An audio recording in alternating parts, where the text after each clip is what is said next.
siempre se ha hablado de la IATF y el éxito de la IATF medido en éxito biológico, en porcentaje de preñez. A ver, ¿cuánto se preñó? 50%, 60%, y si era un 40% era malo.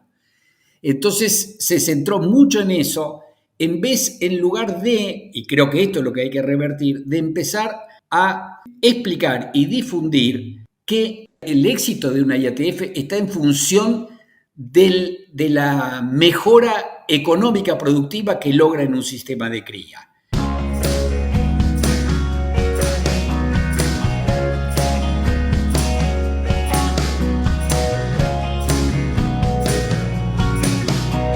Buenas tardes, mi nombre es Mauro Venturini y les doy la bienvenida a un nuevo episodio de Carnecast. En esta ocasión lo tenemos como invitado al profesor Horacio Butler, con quien vamos a charlar sobre diferentes temas relacionados sobre todo a la reproducción y en especial a la inseminación artificial a tiempo fijo.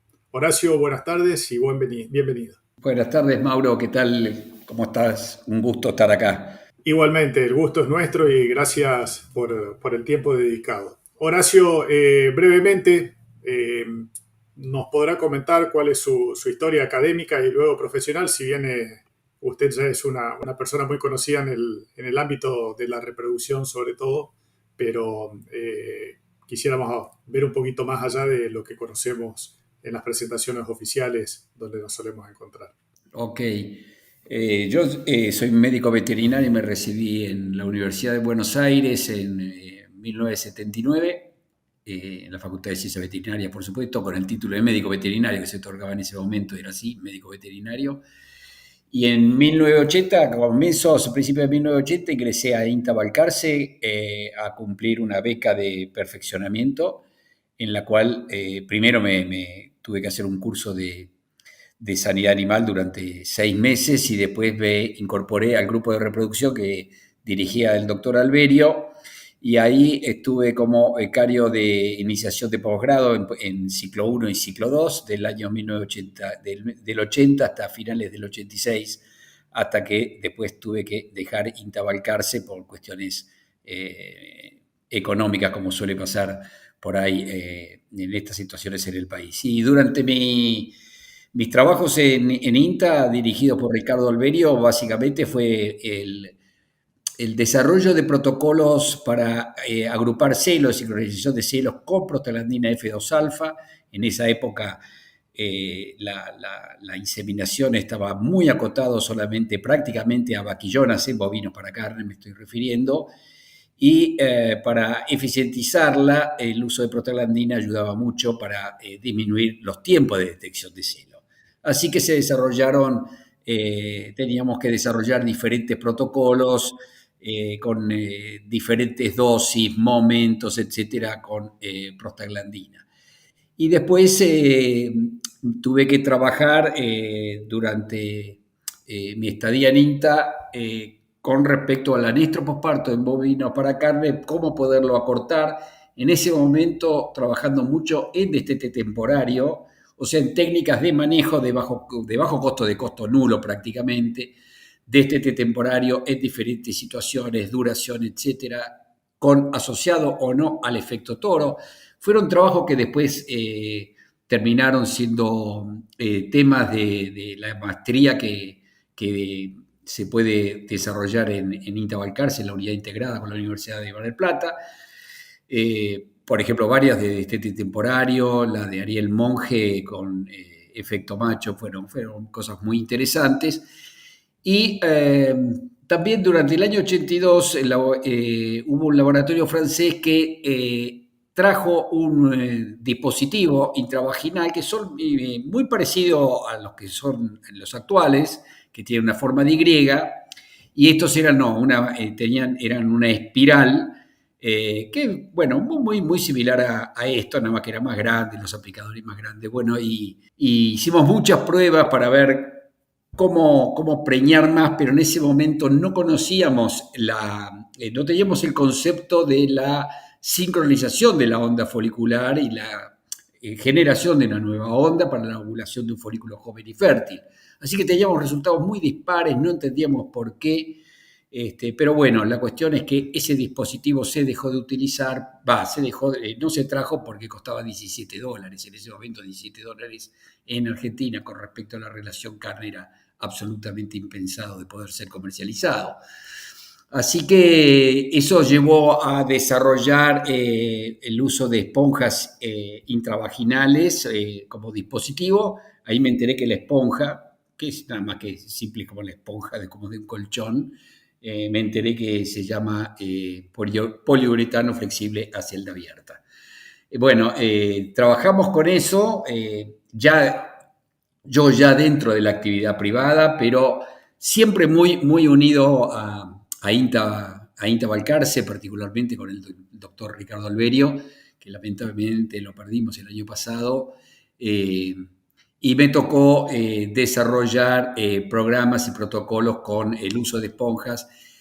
Y bueno, en fin, eso me permitió desarrollar la profesión quizás de otro modo, donde yo podía aportarle a mis clientes un win-win. ¿A qué me refiero a esto? Es que los laboratorios me daban a mí diferentes hormonas, por ejemplo, prostaglandinas o dispositivos para poder hacer ensayos. Entonces los clientes aportaban las vacas, corrían algún riesgo menor en cuanto al resultado. Bueno, pero eso no era así en realidad, sabíamos que las cosas sí andaban bien, entonces eso me permitió hacer muchos trabajos de orden práctico y bueno, y permanentemente estar en la parte de docencia, tanto en la facultad en INTA, en la unidad integrada, como después, bueno, como docente en la Universidad de Buenos Aires, en la cátedra de telegenología en ese momento. Y actualmente me invitan, por ejemplo, a dar clases en la Facultad de Tandil, en los programas de cursos de seguimiento para mantenimiento de actualización en los profesionales. Eso está muy bueno también. Yo creo que acaba de describir la situación profesional ideal donde uno puede amalgamar la actividad privada en contacto con la producción real y la academia para no desconectarse de esa actividad que nos formó y que siempre tiene un grado de excelencia, ¿no? Así que felicitaciones por la trayectoria. Y respecto de INTA Balcarce, bueno, yo también tuve un pasaje con el grupo de reproducción, sobre todo también cuando empecé en esto, tuve contacto con el doctor Alberio y después con Juan Allen y algunos otros como Hugo Nigro también, que me dieron una mano para empezar a meterme en los temas de reproducción. Rescato una frase que me gustó como para entrar en el tema específicamente de las hormonas y cuando comentaba sobre el uso de prostaglandinas en vaquillonas, dijo una expresión que me parece que es la correcta, que es agrupar celos. ¿Podemos ahondar un poquito en detalles qué diferencia hay entre agrupar celos con una prostaglandina y pasar a los programas de inseminación a tiempo fijo, en el que no el celo solamente, más bien la ovulación están sincronizados para poder hacerlo de una sola vez? Perfecto, es muy buena la pregunta y muy válida para poder aclarar algunos conceptos. Agrupar los celos implica que para poder realizarlo los animales tienen que estar sexualmente cíclicos, es decir, tiene que haber un cuerpo lúteo de manera tal que la prostaglandina, que su función es destruir ese cuerpo lúteo, lisarlo desde el punto de vista, con una palabra más académica, producir luteólisis y por lo tanto, caigo en la redundancia, se puede utilizar en hembras sexualmente cíclicas. Y depende el programa que se utilice, se puede acortar el periodo de detección de celo.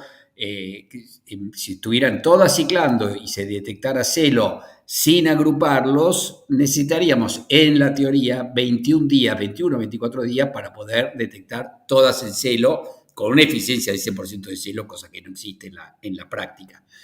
Entonces, agrupando los celos, es decir, al lisar el cuerpo lúteo, los animales se acorta la fase luteal y los animales comienzan a manifestar celo a partir de las 24 horas de haber sido tratadas con prostaglandina y en alrededor de 6 días se detecta en celo al 80% más o menos de la población tratada. Ese es el concepto de agrupar celos y cuando se intentó desarrollar protocolos para no detectar celo e ir a lo que ahora denominamos IATF con prostaglandina, los resultados eran muy dispares también, porque la sincronización de la ovulación no es muy precisa, así que aún inseminando a las 48 horas, otra doble inseminación a las 72, los resultados no eran buenos, eran relativamente malos. Y la incorporación de la inseminación estaba muy restringida justamente por eso, porque la detección de celo era un problema en sí mismo y en la vaca con cría, porque en nuestros sistemas pastoriles, al inicio del servicio, el 80% aproximadamente está en anestro. Entonces, se desarrollaron programas, y acá quiero poner énfasis en este punto, programas o protocolos que son capaces de inducir ovulación en forma sincrónica. Es decir, tienen la capacidad de controlar el ciclo o la inducción de la ovulación de manera tal que ovule un ovocito fértil en un momento en una ventana muy corta de tiempo, ¿no? Digamos entre 48, entre 60, alrededor de las 60 horas ovula. Y eso permite inseminar a tiempo fijo sin necesidad de detectar celo. Eso, al eliminar la problemática de la detección de celo perdón el énfasis, ¿no? La capacidad de inducir ovulación, independientemente que las vacas estén en anestro o vaquillonas que están en fase peripuberal, todavía no alcanzaron la pubertad, igualmente inducen ovulación. Y eso permitió los diferentes programas que se fueron cada vez desarrollando a través de los conocimientos, se fueron incorporando, adicionando algunas hormonas y manejos en los tiempos, etcétera, de manera tal que hoy en día la incorporación de inseminación se hace a través de inseminación a tiempo fijo, tanto en vacas como en vaquillonas. Simplemente trato de cerrar este comentario con esto, Mauro. Hasta el año 1993-94, el porcentaje de población de hembras bovinas para carne que estaban bajo inseminación era el 3%. De ese 3%, cuando lo sumamos 3%, el 90% eran vaquillonas y 10% era vaca. Es decir, que siendo la vaca adulta la que representa el 80% del stock de bovinos para carne, ¿no? En un rodeo de cría, estaba siendo relegada cuando es la categoría ideal en última instancia para incorporar a programas de inseminación. Interesante, y lo habíamos discutido en algún momento con Sergio Marcantonio también. ¿A qué factores atribuyen ustedes la falta de progreso o de inclusión de más animales dentro de los programas de inseminación? Porque, como bien hablábamos recién, al principio eran vaquillonas o incluso las vacas secas, y después con la IATF se incorporaron mucho vacas con cría a programas que hace años atrás era impensado que se podían incluir. Con el uso de la progesterona se pudo hacer esto, pero es como que hubo un estancamiento en esa progresión que hubo en la inclusión de más animales a los programas de IATF. Y desde el punto de vista económico no hay lugar a discusión de que es mucho más rentable lograr una preñez con IATF que con servicio natural. Está bien, es una pregunta buena, pero asimismo, si bien hay razones que son relativamente simples, por el conjunto de razones se hace compleja. Yo creo, y lo vengo pensando hace mucho tiempo, de por qué se ha, digamos, llegado a un plató del 12-15% de incorporación de programas de IATF. Yo creo que una de las razones principales, Mauro, es que, y hago mea culpa, digamos, es que siempre se ha hablado de la IATF y el éxito de la IATF medido en éxito biológico, en porcentaje de preñez. A ver, ¿cuánto se preñó? 50%, 60%, y si era un 40% era malo. Entonces se centró mucho en eso, en lugar de, y creo que esto es lo que hay que revertir, de empezar a explicar y difundir que el éxito de una IATF está en función de la mejora económica productiva que logra en un sistema de cría. Es decir, si queremos un éxito biológico, un alto porcentaje de preñez, y bueno, vamos a seleccionar la población de bovinos que están en condiciones ideales, que están ciclando, condición corporal, por ejemplo, 3 a más, en una escala de 1 a 5. En la categoría vaquillona solamente incorporaríamos a las que están púberes y relegaríamos el resto. Ahora, en un establecimiento ganadero, ¿cuál sería el rodeo o el grupo de vacas que tienen más limitante para preñarse? En un servicio natural, son aquellas que son la cola de preñez, la que están en anestro, ¿no? Y que tienen un posparto más corto. Bueno, en esas, cuando se implementa IATF, la mejora en el margen bruto con respecto a si no se hubiera implementado la IATF es bastante mayor que cuando se lo compara con en condiciones ideales, digamos. O sea, porcentaje de preñez debiera ser un poco relegado en el buen sentido de la palabra cuando el objetivo es productivo. Ese es un punto importante y lo puedo graficar tal vez más fácilmente con las vaquillonas. Supongamos que tenemos, Mauro, 100 vaquillonas cuando se inicia el servicio, en general no están ciclando las 100, no son las 100 púberes. Hay, supongamos, 60 púberes y 40 que están en fase peripuberal, pero que tienen un buen desarrollo corporal y un peso adecuado. Si yo voy a un éxito biológico, selecciono 60, las 60, supongamos que las 60 que están cíclicas, y voy a preñar un 60%. Muy bien, 36 vaquillonas preñadas. Ahora yo voy a un objetivo productivo, incorporo las 100, incorporo las 60 cíclicas y las 40 que están en fase peripuberal. Seguramente no se va a preñar, de hecho no es así, no se va a preñar el 60%, pero supongamos que se preña el 50%. Bueno, son 50 vaquillonas, ¿no? 50 contra 36 son 16, ¿no? 16 vaquillonas más. 14 vaquillonas más, ¿no? Que le entrego o que le entregamos al productor. Fíjate cómo ahí se puede ver claramente a dónde queremos apuntar. Ahora, otro objetivo es si estamos en una cabaña, etcétera, donde, bueno, lo que se quiere es un alto porcentaje de preñez por el tipo de vaca, por el tipo del semen que se va a usar, etcétera. Bueno, entonces las condiciones sí tienen que ser las ideales, digamos, pero son dos caminos diferentes. Sí, entendido.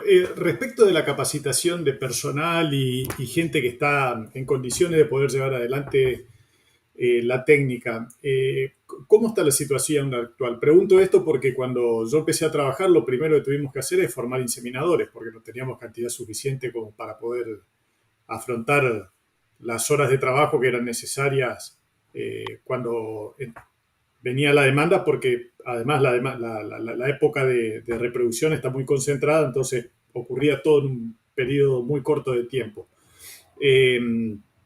Y después veía que las empresas de genética hacían cursos de inseminación, pero es como que con el tiempo se fue diluyendo. Eso, hoy por hoy, la mano de obra disponible capacitada, ¿alcanza a cubrir la demanda o hace falta hacer énfasis de nuevo en ese tipo de capacitaciones? Yo creo, Mauro, que yo dividiría el aspecto de formación en dos áreas bastante bien diferenciadas. Una, en la que vos acabas de comentar, de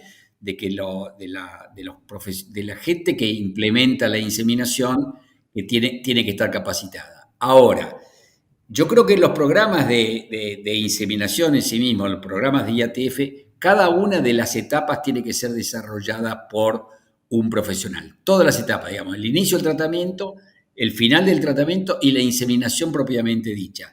¿Por qué digo esto? Porque ante un problema, cuando hay algún problema, cuando uno participó en todas las etapas, puede saber, y a ver si se entiende esta frase, saber qué fue lo que no pasó. Cuando se deja en manos de otros, alguna fase, perdón, de la implementación del programa, uno no puede saber qué fue lo que pasó, porque perdió el seguimiento, digamos.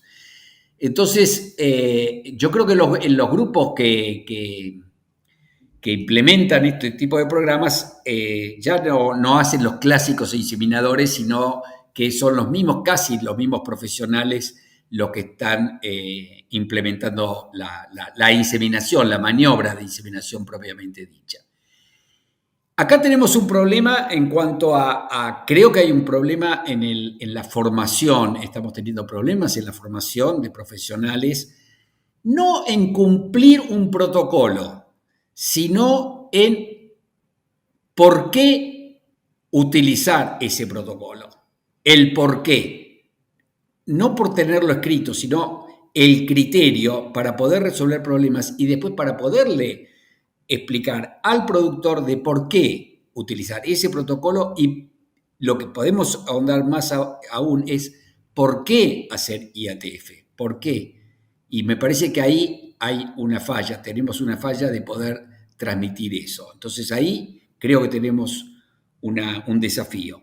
Pero hay otro problema, Mauro, que es que no hay gente en los campos, no hay gente, digamos, capacitada en trabajar en ganadería. Cada vez hay menos gente y eso limita al que quiere, al productor que quiere, y dice, bueno, pero no tengo gente, ¿no? Entonces, yo creo que, y lo hemos dicho en últimas charlas, es que las empresas ganaderas tendrían que empezar a ver cómo mantener al personal que quiera permanecer en el campo, y no como ahora que se van, la gente se va y viene gente a trabajar que en general no tiene esa capacidad para hacer tareas de campo que no son fáciles si uno no las ha aprendido prácticamente desde chico, por decirlo de alguna manera. Sí, es un fenómeno social que se ve en todos lados, porque como bien decía recién, cuando uno tiene la cadena de sucesos que corresponden a un programa de IATF, algunas de esas tareas a veces las hace un personal de campo, pero si no está capacitado, no entiende por qué debe hacerlas, como el simple movimiento de la hacienda, puede llevar a reducir los porcentajes de éxito, ¿no? Me refiero a mal manejo, estrés de los animales o ese tipo de cosas. Sí, claramente. Respecto del estrés, hay algunas cuestiones que tienen que ver con el manejo y la producción en general de los rodeos, que a veces no son los adecuados, pero bueno, nos toca trabajar en los medios que existen. Y se ve mucho en cría, sobre todo en las explotaciones extensivas, y por razones lógicas es entendible de que cuando viene un animal a la manga se trata de hacer todo lo que se puede a ese animal para evitar mayores movimientos, por cuestiones de trabajo, de comodidad, pero también de costos.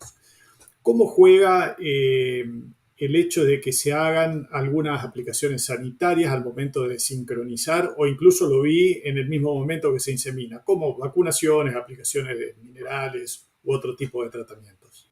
Excelente pregunta, porque justamente el tener la certeza de poder realizar tratamientos sanitarios, por ejemplo, las vacunaciones para enfermedades abortigénicas, las reproductivas, que se las denomina genéricamente, si se puede evitar un encierre, es decir, si pueden implementar al momento, por ejemplo, del inicio del tratamiento, es un encierre menos, perdón, y eso estimula al productor a implementar los programas. Si uno dice no, hay que hacerlo 10 días antes o 15 días antes, ya es una limitante. Ahora bien, en realidad, como vos bien dijiste, el estrés genera problemas, digamos, limita algunos factores y por lo tanto factores desde el punto de vista reproductivo me refiero, y limita por lo tanto la fertilidad.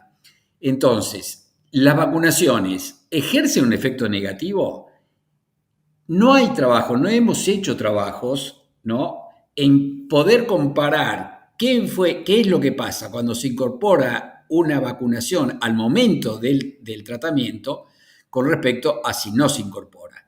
Son trabajos que nosotros, es una materia pendiente y lo estamos hablando, de empezar a desarrollar trabajos que no creo que sean complejos, pero bueno, hay que hacerlos para poder después decir justamente, evitemos un encierre y hagamos la vacunación en este momento.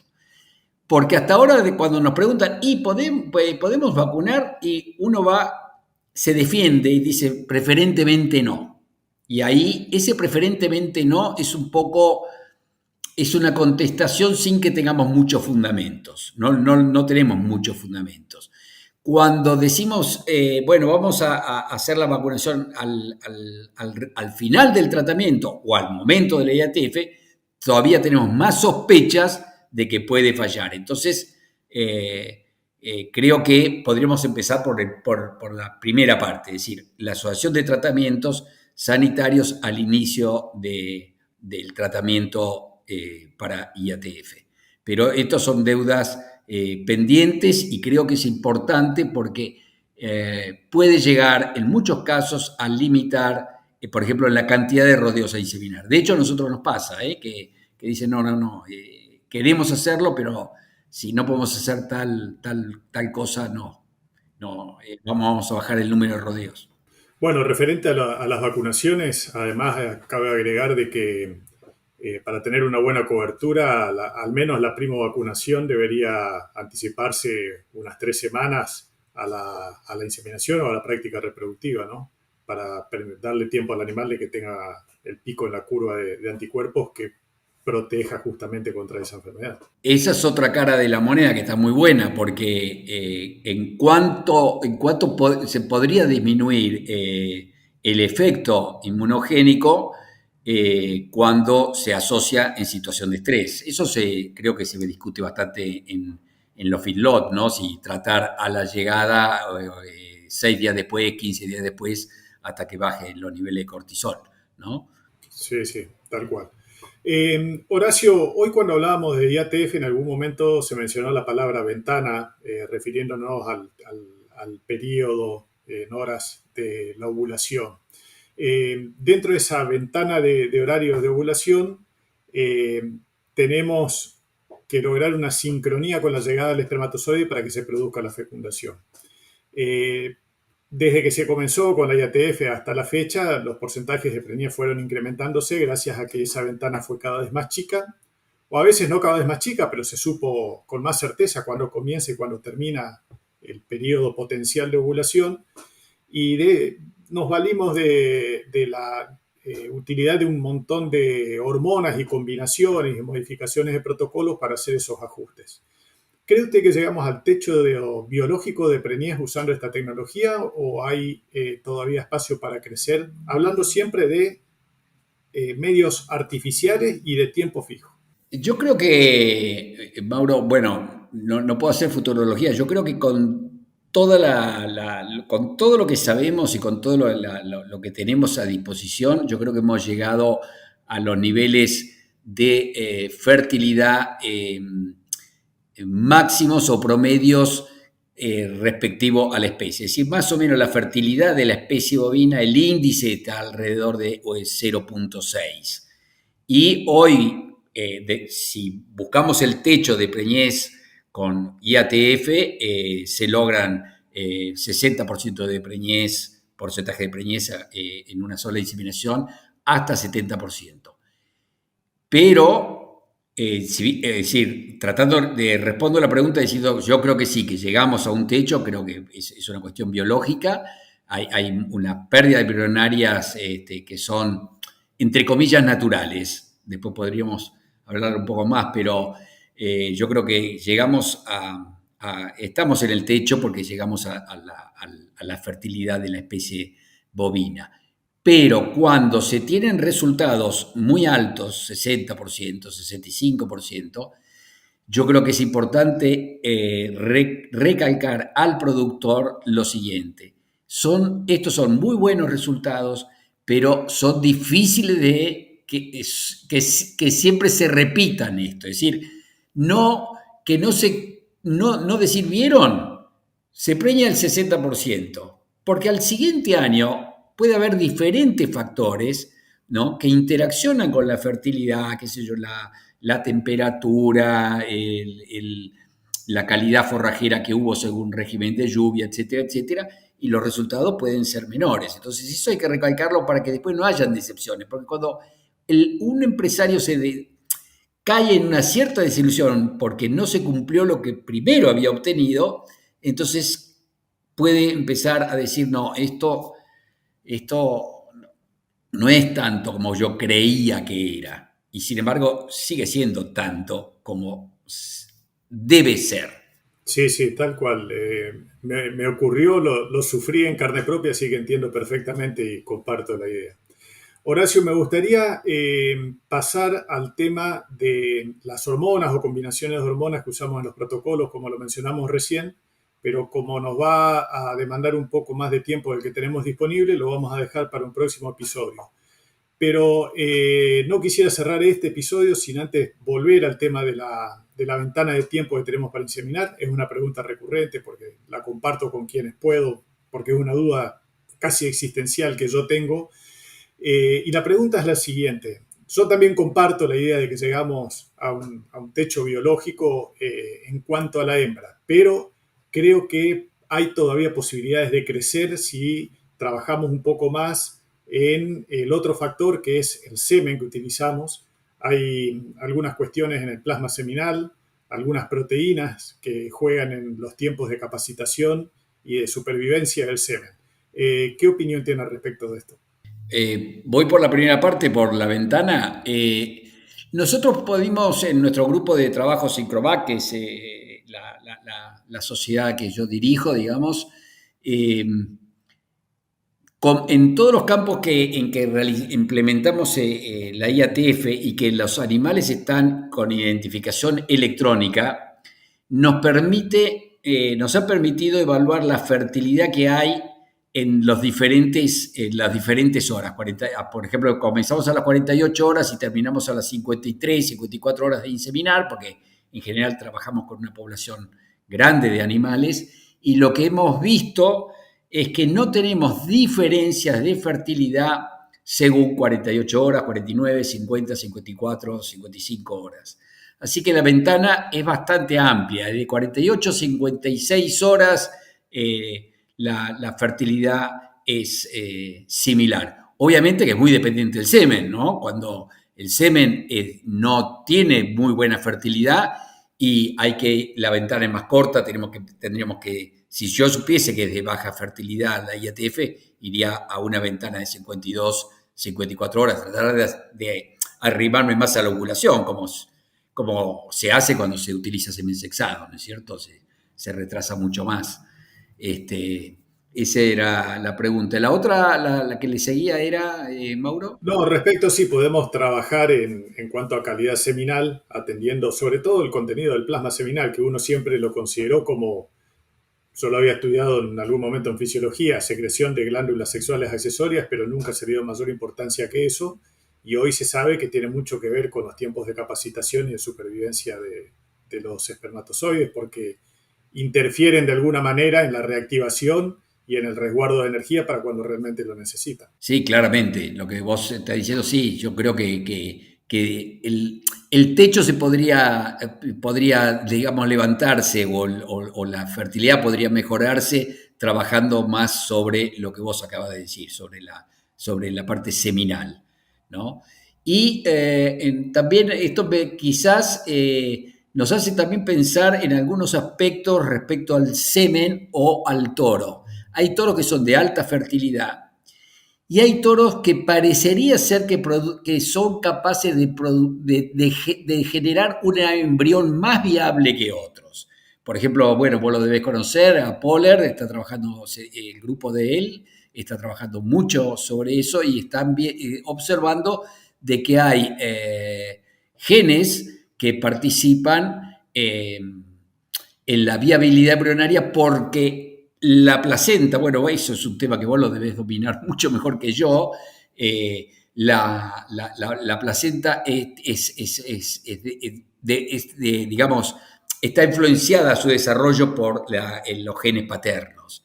Entonces, hay diferentes factores que hacen que la viabilidad embrionaria no sea la misma según padres, ¿no? Hay padres que generan embriones que se mueren más rápidamente y por lo tanto, digamos, se mueren precozmente, no hay señal de reconocimiento materno de preñez y se pierden. O bien se pierden después, no necesariamente demasiado temprano, en la etapa embrionaria temprana, del 0 al 24.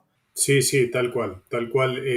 Hay un montón de grises en cuanto a esto. Se sabe que hay un montón de ese tipo de efectos, lo que todavía no se tiene claro es cuál es la causa. Pero es apasionante y entusiasma mucho saber de que se puede crecer un poco más en la medida que se vaya descubriendo eh, la causa de estos efectos. Horacio, se nos fue el tiempo. Muchísimas gracias hasta aquí por el tiempo dedicado. Y en un próximo episodio hablamos de hormonas específicamente. Y un temita que me gustaría compartir también es el tema de la aceleración de la pubertad, sobre todo en las hembras, pero también en los machos, que es una cuestión que está demandando muchísimo la situación productiva y el mercado en especial actualmente. Así que, si le parece bien, en un próximo episodio discutimos esos temas. Bueno, Mauro, muchas gracias. Yo me doy por hecho si he podido ser claro en transmitir alguna responder, transmitiendo algunos de los conceptos que yo tenía en mi cabeza o que tengo en mi cabeza y si logré transmitirlo relativamente, si he logrado, digamos, transmitir los conceptos, me doy por satisfecho, pero bueno, no siempre se logra. Totalmente, el toque docente se nota siempre, así que muchas gracias, Horacio. No, gracias a vos, Mauro.